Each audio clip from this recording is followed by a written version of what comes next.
রোগীর হার প্রায় আমার হাতে 80% 90% আছে। আচ্ছা, এই যে অসুখটা যেটা হলো যে আপনার পুরুষের দুর্বলতাটা, এটা তো একটা সময় উঠতি বয়স থেকে এটা শুরু হয়, তাদের অনভ্যাসটা শুরু হয়। এটাকে প্রিভেন্টিভ করার জন্য, প্রতিরোধ আগে থেকে না, তারা যাতে দুর্বলতার মধ্যে শিকার না হয়, কি করা যায় সেটা? রবীন্দ্রনাথ বলেছে না যে 13-14 বছর বয়সের মতো বালাই আর নাই। এই 13-14 বছর বয়সে গার্ডিয়ানদের সতর্ক থাকা উচিত, ছেলেই হোক আর মেয়েদের হোক। মেয়েদেরও যে সমস্যা আছে এই সমস্ত, এবং ছেলেদের একদম ভালো হোমিওপ্যাথির আন্ডারে ট্রিটমেন্ট করানো উচিত, বেশি না 3 মাস কৈশোর বয়সে 13-14 বছর কৈশোর বয়সে। তাহলে তাদের ব্রেনও খুলে যাবে এবং তাদের স্বাস্থ্যহানিও হবে না। তো আমরা আমাদের এখনকার সময় আমরা দেখছি যে পাইলস একটা ভয়াবহ আকারে চারিদিকে পাইলস, খালি পাইলস। তো পাইলসের ট্রিটমেন্টটা তো হোমিওতে হচ্ছে, অন্যপ্যাথিতেও হচ্ছে।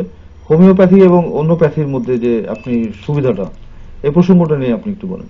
পাইলস তো এমন একটা রোগ যে পাইলস আমার মনে হয় যে বাংলাদেশের 70% লোক পাইলস আক্রান্ত। পাইলস এনাল ফিসার, যে মলদার ফিটে পায়খানা কষা হইতে হইতে মলদার ফিটে রক্ত যায়। তারপরে এনাল পলিপ আছে, মলদারে গুটি হয়, মলদার চুলকায়, খারিজ বের হয়ে যায়।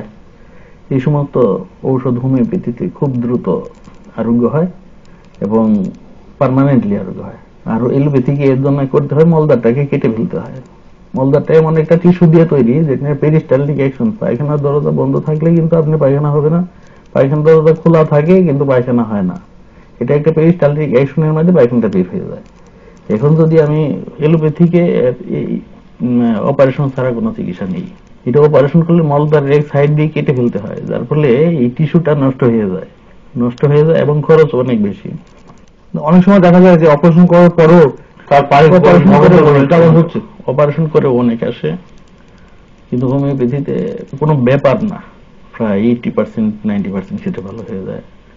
সময় কিরকম লাগে এই যে আপনার পাইলসের? খুব অল্প সময়, 3 থেকে 6 মাসের মধ্যে হয়ে যায়। মানব দেহের জন্য তো কিডনি খুবই একটা গুরুত্বপূর্ণ একটা অঙ্গ। কিডনি কিভাবে ক্ষতি